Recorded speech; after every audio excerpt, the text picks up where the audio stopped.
എല്ലാവർക്കും നമസ്കാരം. ഞാൻ ഡോക്ടർ ടിങ്കു ജോസഫ്, കൊച്ചിയിലുള്ള അമൃത ഹോസ്പിറ്റലിൽ ഒരു ഇൻ്റർവെൻഷണൽ പൾമനോളജിസ്റ്റായിട്ട് ജോലി നോക്കുന്നു. ഞാൻ ഇന്ന് നിങ്ങളുടെ അടുത്ത് സംസാരിക്കാൻ പോകുന്ന വിഷയം പലതരത്തിലുള്ള മാസ്കുകളെക്കുറിച്ചാണ്.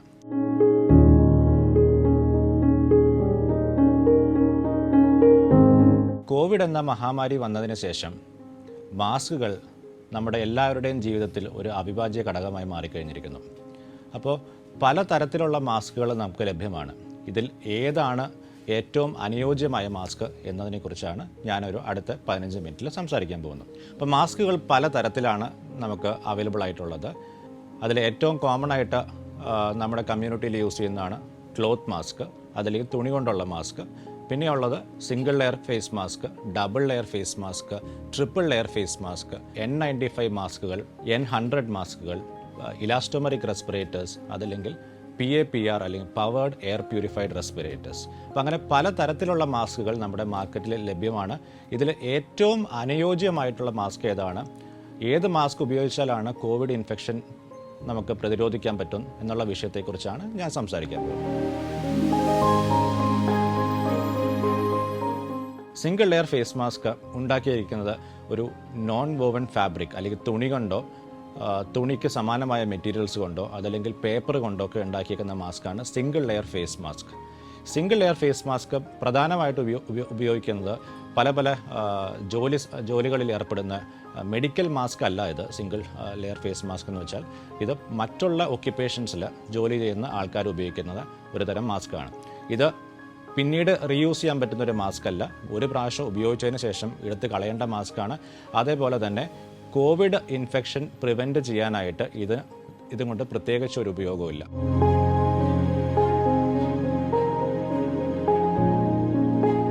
സർജിക്കൽ മാസ്ക് എന്ന പേര് പറയുന്ന പോലെ തന്നെ ഇത് സർജൻസ് അതിനോടനുബന്ധിച്ചുള്ള ഹെൽത്ത് കെയർ പ്രൊഫഷണൽസ് യൂസ് ചെയ്യുന്ന മാസ്കാണ്. ഈ മാസ്ക് കൊണ്ടും പ്രത്യേകിച്ച് കോവിഡിൽ നിന്ന് കാര്യമായിട്ടൊരു പ്രൊട്ടക്ഷനും കിട്ടില്ല. ഒരു 10 to 20% ആണ് ഇതിൻ്റെ ഒരു പ്രൊട്ടക്ഷൻ പറയുന്നത്. ഈ പേര് പറയുന്ന പോലെ തന്നെ 2 ലെയറാണ് ഈ മാസ്കിനുള്ളത്. ഇതിനകത്ത് ഒരു നടുഭാഗത്ത് ഉണ്ടാവേണ്ട ഫിൽറ്റർ ഇല്ല. അതിന് പകരമായിട്ട് 2 ലെയറായിട്ടുള്ള നോൺ വോവൻ ഫാബ്രിക് വെച്ചിട്ടാണ് ഇത് ഉണ്ടാക്കിയേക്കുന്നത്. ഇത് ആകെ ഉപയോഗിക്കുന്നത് ഈ നേരത്തെ പറഞ്ഞ പോലെ തന്നെ ഹെൽത്ത് കെയർ പ്രൊഫഷണൽസ് എന്തെങ്കിലും സർജിക്കൽ പ്രൊസീജിയേഴ്സ് ചെയ്തുകൊണ്ടിരിക്കുന്ന സമയത്ത് അവരുടെ സൈഡിൽ നിന്ന് ചുമയ്ക്കുമ്പോഴോ തുമ്മുമ്പോഴോ ഡ്രോപ്ലെറ്റ്സ് പേഷ്യൻറ്റിൻ്റെ മേത്തേക്ക് ആവാണ്ടിരിക്കാനും, അതേപോലെ തന്നെ ഈ പറയുന്ന പ്രൊസീജിയേഴ്സൊക്കെ ചെയ്യുമ്പോൾ എന്തെങ്കിലും ബ്ലഡോ അതല്ലെങ്കിൽ വേറെ എന്തെങ്കിലും ഫ്ലൂയിഡ്സ് ഈ സർജൻ്റെ അതല്ലെങ്കിൽ നഴ്സിംഗ് സ്റ്റാഫിൻ്റെ മുഖത്തേക്ക് ആവാണ്ടിരിക്കാൻ വേണ്ടി മാത്രം ഉപയോഗിക്കുന്ന മാസ്കാണിത്. അപ്പോൾ അതുകൊണ്ട് surgical mask if possible avoid ചെയ്യായിരിക്കും നല്ലത്.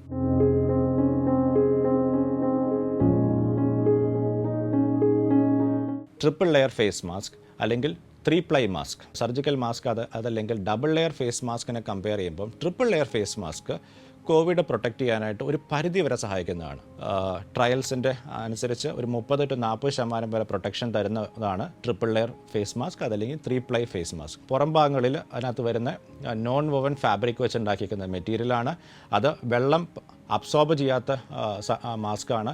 അതേപോലെ നടുഭാഗത്ത് വരുന്നത് ഒരു ഫിൽറ്ററാണ്. അപ്പോൾ ഈ ഫിൽറ്റർ ഉള്ളതുകൊണ്ട് സർജിക്കൽ മാസ്ക് അതല്ലെങ്കിൽ സിംഗിൾ ലെയർ ഫേസ് മാസ്കിനെ കമ്പയർ ചെയ്യുമ്പോൾ കുറച്ചും കൂടെ ബെറ്റർ പ്രൊട്ടക്ഷനാണ് ഒരു ട്രിപ്പിൾ ലെയർ ഫേസ് മാസ്ക് തരുന്നത്.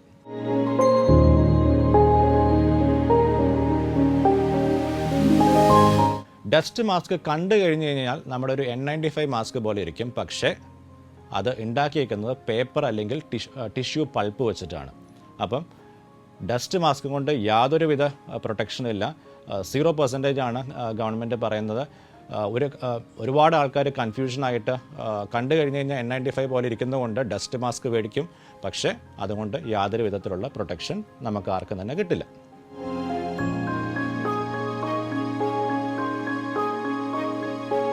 ഇന്ത്യയിൽ ഏറ്റവും കൂടുതലായിട്ട് ഉപയോഗിക്കപ്പെടുന്ന തുണി കൊണ്ടുള്ള മാസ്ക് അല്ലെങ്കിൽ ക്ലോത്ത് മാസ്ക്. ക്ലോത്ത് മാസ്ക് കൊണ്ട് നമുക്ക് പറയത്തക്ക രീതിയിലുള്ള പ്രൊട്ടക്ഷനൊന്നും കിട്ടില്ല. കോവിഡ് എന്ന് പ്രൊട്ടക്ഷൻ കിട്ടാനായിട്ടുള്ള ചാൻസ് വളരെ കുറവാണ്.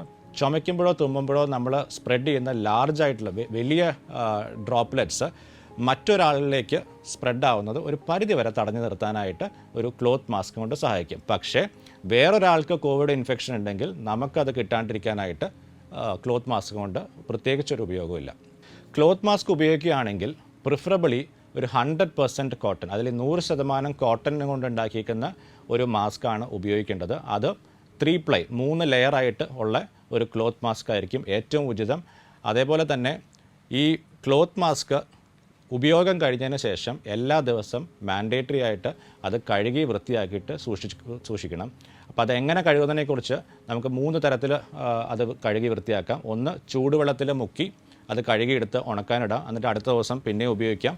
ചൂടുവെള്ളം പറ്റില്ലെങ്കിൽ സാധാരണ ടാപ്പ് വാട്ടറിനകത്ത് സോപ്പ് സൊല്യൂഷനിൽ മുക്കി കഴുകി ഉണക്കി സൂക്ഷിക്കാവുന്നതാണ്.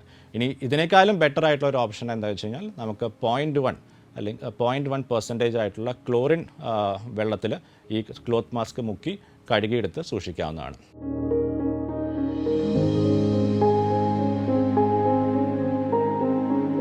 കോവിഡിൻ്റെ 2020 കോവിഡിൻ്റെ ആ ഒരു വേവിൻ്റെ സമയത്ത് നമ്മളെല്ലാവരും സിംഗിൾ മാസ്ക് അല്ലെങ്കിൽ ഒരു മാസ്ക് ഉപയോഗിക്കുന്ന സ്ട്രാറ്റജിയാണ് ഫോളോ ചെയ്തുകൊണ്ടിരുന്നത്.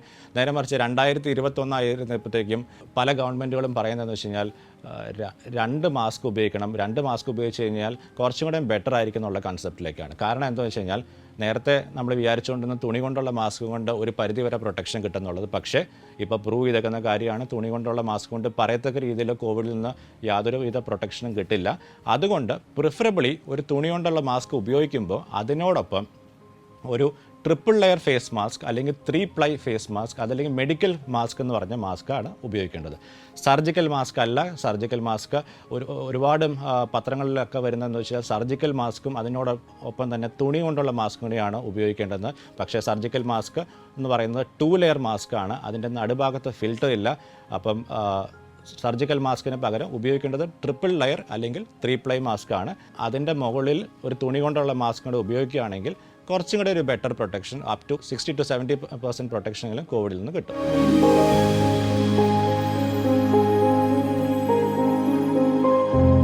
അപ്പം നേരത്തെ ഞാൻ പറഞ്ഞ തുണി കൊണ്ടുള്ള mask single layer, double layer, triple layer dust മാസ്കിനേക്കാളൊക്കെ എന്തുകൊണ്ടും മച്ച് ബെറ്റർ പ്രൊട്ടക്ഷൻ, അതല്ലെങ്കിൽ കുറേയും കൂടി പ്രൊട്ടക്ഷൻ കോവിഡിൽ നിന്ന് തരുന്ന മാസ്കാണ് N95 മാസ്ക്. പക്ഷേ അതിൻ്റെ ഒരു പ്രോബ്ലം എന്താ വെച്ച് കഴിഞ്ഞാൽ മറ്റുള്ള മാസ്കിനെ അപേക്ഷിച്ച് നോക്കുമ്പോൾ കോസ്റ്റ് അല്ലെങ്കിൽ അതിൻ്റെ വില കുറച്ചും കൂടെയും കൂടുതലാണ്. അതാണ് ആകെയുള്ള അതിൻ്റെ ലിമിറ്റിംഗ് ഫാക്ടർ. അപ്പം എന്താണ് ഈ N95 മാസ്ക്? N95 മാസ്ക് എന്ന് പറഞ്ഞ മാസ്ക് 1970 ആണ് 3M എന്ന് പറഞ്ഞ കമ്പനിയായിട്ട് ആദ്യമായിട്ട് ലോകത്തിൽ പരിചയപ്പെടുത്തിയത്. അന്ന് ഇത് ഉപയോഗിച്ചുകൊണ്ടിരുന്നത് പ്രധാനമായിട്ട് ഗ്ലാസ് മാനുഫാക്ചറിങ് ഫാക്ടറിയിൽ ആണ്. അതിനുശേഷം 1990 ആയപ്പോഴത്തേക്കും ഈ TB മൂലമുള്ള ഡ്രഗ് റെസിസ്റ്റൻറ്റ് ട്യൂബർക്കുലോസിസ് തടയാൻ വേണ്ടിയിട്ടാണ് പിന്നീട് ഇത് ഉപയോഗിച്ചുകൊണ്ടിരുന്നത്. 2003 ആയപ്പോഴത്തേക്കും ഈ സാർസ് ഇൻഫെക്ഷനൊക്കെ വന്നതിന് ശേഷം ആണ് ഈ N95 മാസ്ക് മെഡിക്കൽ കമ്മ്യൂണിറ്റിയിൽ വളരെയധികം പോപ്പുലാരിറ്റി നേടിയത്.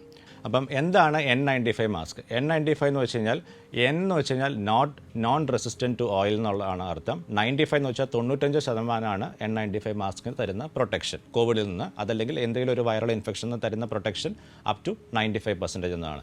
അപ്പോൾ N95 മാസ്ക് എന്ന് വെച്ചാൽ മറ്റുള്ള മാസ്കിനെ അപേക്ഷിച്ച് നോക്കുമ്പോൾ ഇത് പോളിപ്രൊപ്പിലിൻ എന്ന് പറഞ്ഞൊരു മെറ്റീരിയൽ വെച്ച് ലക്ഷക്കണക്കിന് പോളിപ്രൊപ്പിലിൻ ഫൈബേഴ്സ് കൊണ്ട് ഉണ്ടാക്കിയേക്കുന്ന ഒരു മാസ്കാണ് N95 മാസ്ക്.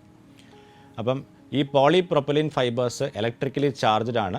അപ്പോൾ ഇതിനും 3-4 ലെയേഴ്സ് ഉണ്ട്. ഈ പോളിപ്രൊപ്പിലിൻ ഫൈബേഴ്സ് എന്താ ചെയ്യുന്നതെന്ന് വെച്ച് കഴിഞ്ഞാൽ നമ്മുടെ ഈ COVID-19 അതല്ലെങ്കിൽ എന്തെങ്കിലും ഇൻഫെക്ഷൻ മൂലം ഉണ്ടാകുന്ന വൈറൽ പാർട്ടിക്കിൾസോ ബാക്ടീരിയൽ പാർട്ടിക്കിൾസ് ഇതിനകത്ത് അബ്സോർബ് ചെയ്ത് വേറൊരാളിലേക്ക് വരുന്ന ട്രാൻസ്മിഷൻ ഒരു പരിധി വരെ കുറച്ച് നിർത്താനായിട്ട് സഹായിക്കുന്നു.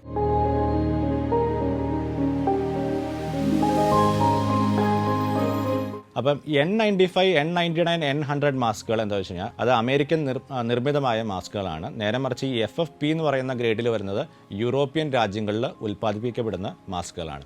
അപ്പോൾ പേര് സൂചിപ്പിക്കുന്ന പോലെ തന്നെ P1 എന്ന് വെച്ച് കഴിഞ്ഞാൽ ഓൾമോസ്റ്റ് ഒരു 85% ആണ് പ്രൊട്ടക്ഷൻ തരുന്നത്. P2 എന്ന് വെച്ച് കഴിഞ്ഞാൽ 95% വരെയും, P3 എന്ന് പറയുന്ന 99.95% വരെയാണ് പ്രൊട്ടക്ഷൻ നമുക്ക് കോവിഡിൽ നിന്ന് തരുന്നത്.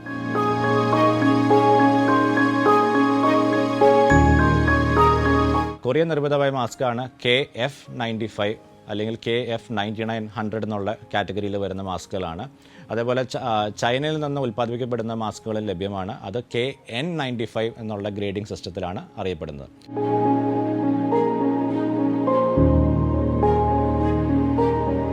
നമുക്ക് എല്ലാവർക്കും ഒരു ക്യൂരിയോസിറ്റി ഉണ്ടാവും, ഇനി ഇന്ത്യൻ നിർമ്മിതമായ ഏത് മാസ്ക്കാണ് അവൈലബിൾ ആയിട്ടുള്ളത്, അപ്പം ഇന്ത്യയുടെ ഗ്രേഡിംഗ് സിസ്റ്റം എന്താണെന്നുള്ളത്. അപ്പോൾ ഇന്ത്യൻ നിർമ്മിതമായ മാസ്കുകൾ നമുക്ക് 2020 കിട്ടാൻ തന്നെ പാടായിരുന്നു. അപ്പം 2021 ആയപ്പോഴത്തേക്കും ഒരുപാട് ഇന്ത്യൻ കമ്പനീസ് ഇത് പ്രൊഡ്യൂസ് ചെയ്യുന്നുണ്ട്. ഇന്ത്യയുടെ ഗ്രേഡിംഗ് സിസ്റ്റം എങ്ങനെയാണെന്ന് വെച്ച് കഴിഞ്ഞാൽ ISI മാർക്കുകൾ ഉള്ള മാസ്കാണ് ഒരു സ്റ്റാൻഡേർഡ് ആയിട്ടുള്ള N95 മാസ്കിൻ്റെ ഈക്വലൻ്റ് ആയിട്ട് വരുന്നത്.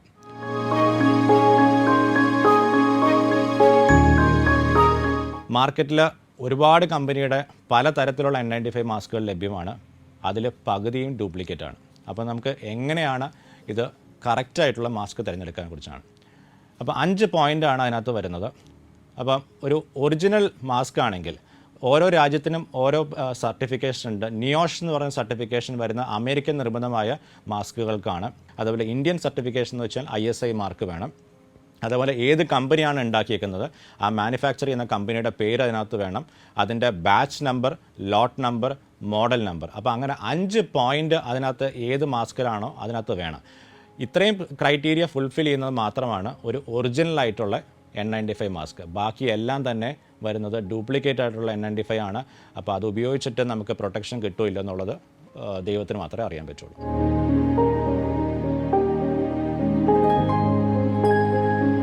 അപ്പം ഒരുപാട് ആൾക്കാർ വിചാരിക്കുന്നത് ഈ വാൽവ് ഉള്ള മാസ്കുകൾ അല്ലെങ്കിൽ വില കൂടിയ മാസ്കുകൾ കൂടുതൽ പ്രൊട്ടക്ഷൻ തരുന്നെന്നാണ് വിചാരിക്കുന്നത്. പക്ഷേ വാൽവ് ഉള്ള മാസ്കുകൾ ഉപയോഗിക്കുമ്പോൾ നമുക്ക് പ്രൊട്ടക്ഷൻ കിട്ടും, പക്ഷേ നമുക്ക് കോവിഡ് ഇൻഫെക്ഷൻ ഉണ്ടെങ്കിൽ അത് പടരാനുള്ള ചാൻസ് കൂടുതലാണ്. കാരണം നമ്മൾ ശ്വാസം എടുത്ത് വിടുമ്പോൾ ഈ വാൽവിനകത്തോടെ നമ്മുടെ ശ്വസിക്കുന്ന എയർ പുറത്തേക്ക് പോയി ഇതിനകത്തോടെ നമുക്ക് മറ്റുള്ള ഒരാൾക്ക് കോവിഡ് ഇൻഫെക്ഷൻ വരാനുള്ളൊരു ചാൻസ് കൂടുതലാണ്. പക്ഷേ ഉപയോഗിക്കുന്ന ആൾക്ക് മറ്റുള്ള മാസ്കിനെ കമ്പയർ ചെയ്യുമ്പോൾ കുറച്ചും കൂടെ കംഫർട്ടബിളാണ്, നമുക്ക് അത്രയും സഫോക്കേഷൻ ഒന്നും തോന്നില്ല. പക്ഷേ വാൽവുള്ള mask government of India health authority ban ചെയ്തേക്കുന്നതാണ്. കാരണം ഇതുകൊണ്ട് മറ്റൊരാൾക്ക് കോവിഡ് വരാനുള്ളൊരു ചാൻസ് ഉണ്ട്. പരമാവധി വാൽവുള്ള മാസ്കുകൾ അവോയ്ഡ് ചെയ്യുക. എന്തെങ്കിലും കാരണവശാൽ ശ്വാസമുട്ടുള്ള ആൾക്കാർ, ആസ്മ, COPD മുതലായ അസുഖങ്ങളുള്ള ആൾക്കാർ, അതല്ലെങ്കിൽ ഹൃദ്രോഗമുള്ള ആൾക്കാർക്ക് കറക്റ്റായിട്ടുള്ള N95 വയ്ക്കുമ്പം ഒരുപാട് ശ്വാസമുട്ട് വരുവാണെങ്കിൽ പ്രിഫറബിളി അവർക്ക് മാത്രമാണ് വാൽവുള്ള മാസ്ക് റെക്കമെൻഡ് ചെയ്യുന്നത്. അല്ലാത്ത മറ്റുള്ള ആൾക്കാർ ആരും തന്നെ വാൽവുള്ള മാസ്കുകൾ ഉപയോഗിക്കാൻ പാടില്ല.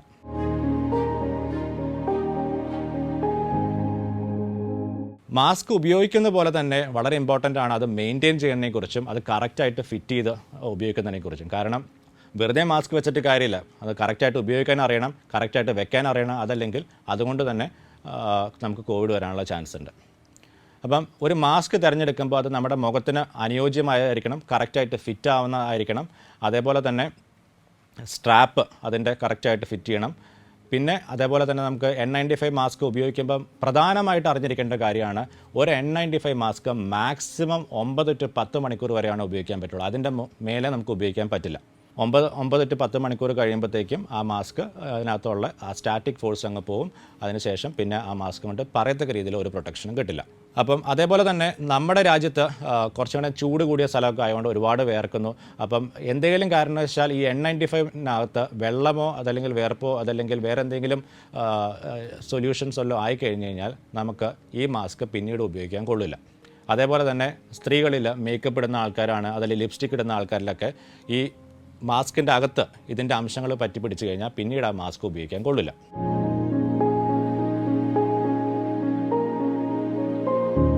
നമുക്ക് 3-4 തരത്തിൽ ഈ N95 മാസ്കുകൾ സ്റ്റെറിലൈസ് ചെയ്തെടുക്കാൻ പറ്റും. അതിൽ പ്രധാനമായിട്ട് യൂസ് ചെയ്യുന്നത് UV ലൈറ്റ് വെച്ചിട്ട്.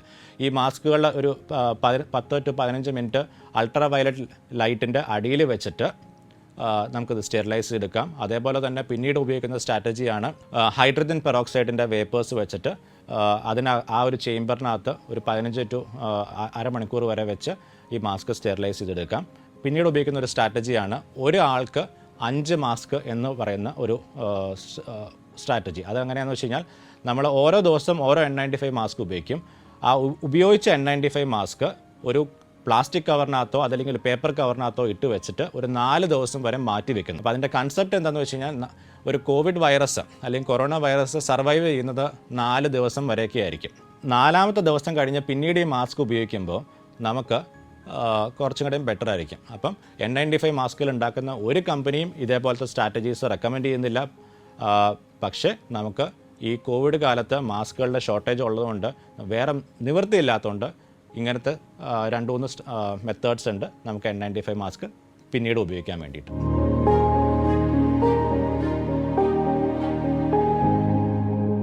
ഇലാസ്റ്റോമെറിക് റെസ്പിറേറ്റർ എന്ന് വെച്ച് കഴിഞ്ഞാൽ കണ്ടു കഴിഞ്ഞ് കഴിഞ്ഞാൽ ഒരു അന്യഗ്രഹ ജീവിയെ പോലെ തോന്നിക്കും നമ്മൾ ആ മാസ്ക് വെച്ച് കഴിഞ്ഞ് കഴിഞ്ഞാൽ. അത് പ്രധാനമായിട്ട് ഉപയോഗിച്ചുകൊണ്ടിരുന്നത് പണ്ട് അല്ലെങ്കിൽ ഇപ്പോഴും ഉപയോഗിച്ചുകൊണ്ടിരിക്കുന്നത് ഗ്യാസ് പ്ലാന്റിൽ, പെട്രോ കെമിക്കൽ ഫാക്ടറി അല്ലെങ്കിൽ പെയിൻറ്റ് മാനുഫാക്ചർ ചെയ്യുന്ന കമ്പനികളിലാണ്. ഇലാസ്റ്റോമെറിക് റെസ്പിറേറ്റേഴ്സിൻ്റെ ഗ്രേഡിംഗ് വരുന്നത് N സീരീസിലല്ല വരുന്നത്, അത് R സീരീസ് അല്ലെങ്കിൽ P സീരീസിലാണ് വരുന്നത്. അത് ഏകദേശം നമ്മുടെ മുഖം മൊത്തം കവർ ചെയ്യാൻ പറ്റും. അത് 2 തരത്തിൽ അവൈലബിൾ ആണ്, half face, full face mask. അതേപോലെ താടിയോ കാര്യങ്ങളൊക്കെ ഉണ്ടെങ്കിൽ നമുക്ക് ഈ ഫുൾ ഫേസ് ഇലാസ്റ്റോമെറിക് റെസ്പിറേറ്റേഴ്സ് വെച്ച് ഉപയോഗിച്ച് കഴിഞ്ഞ് കഴിഞ്ഞാൽ നമുക്ക് അതിനകത്തോടെ വരുന്ന ലീക്കും കാര്യങ്ങളൊക്കെ ഒരു പരിധി വരെ തടഞ്ഞു നിർത്താൻ പറ്റും. പിന്നെ ഒരു ലോങ് ടേം ബേസിൽ നോക്കുമ്പം എന്നും ഈ N95 മാസ്ക് മേടിക്കുന്നതിനേക്കാളും ചിലവ് ഒരു പരിധി വരെ ചുരുക്കാൻ പറ്റും. കാരണം ഒരു ഫുൾ ഫേസ് ഇലാസ്റ്റോമെറിക് റെസ്പിറേറ്ററിൻ്റെ കോസ്റ്റ് വരുന്ന ഏകദേശം ഒരു 8000 രൂപയുടെ അടുത്താണ്. അപ്പോൾ അതിനകത്ത് 2 കാട്രിഡ്ജ് വരുന്നുണ്ട്. ആ കാട്രിഡ്ജാണ് അതിൻ്റെ ഫിൽറ്റർ. ആ കാട്രിഡ്ജിനും നമുക്ക് ഏകദേശം ഒരു 20 to 30 ദിവസം വരെ ഉപയോഗിക്കാൻ പറ്റും. കൂടെ മാസ്ക് മാറ്റേണ്ട ആവശ്യമില്ല. ഈ കാട്രിഡ്ജും കറക്റ്റായിട്ട് സ്റ്റോർ ചെയ്താൽ മതി. അതേപോലെ ഫുൾ ഫേസ് ആണെങ്കിൽ അതിൻ്റെ പുറം ഭാഗം സാനിറ്റൈസർ വെച്ച് തുടച്ച് വൃത്തിയാക്കിയാൽ മതി. നമുക്ക് N95 മാസ്ക് ഉപയോഗിക്കുന്ന പോലെ ഒരു ഡിസ്കംഫോർട്ട് ഇല്ല, കുറച്ചും കൂടെയും ബെറ്റർ പ്രൊട്ടക്ഷനാണ്, അത്രയും കഞ്ചഷനും ഇല്ല. അപ്പം ഇലാസ്റ്റോമെറിക് റെസ്പിറേറ്റർ ഉപയോഗിക്കുകയാണെങ്കിൽ പ്രിഫറബിളി കമ്പനി റെക്കമെൻഡ് ചെയ്യുന്നത് ഒരു P100 സീരീസിലുള്ള പിങ്ക് കളറിലുള്ള കാട്രിഡ്ജ് ആണ് കോവിഡിൽ റെക്കമെൻഡ് ചെയ്യുന്നത്.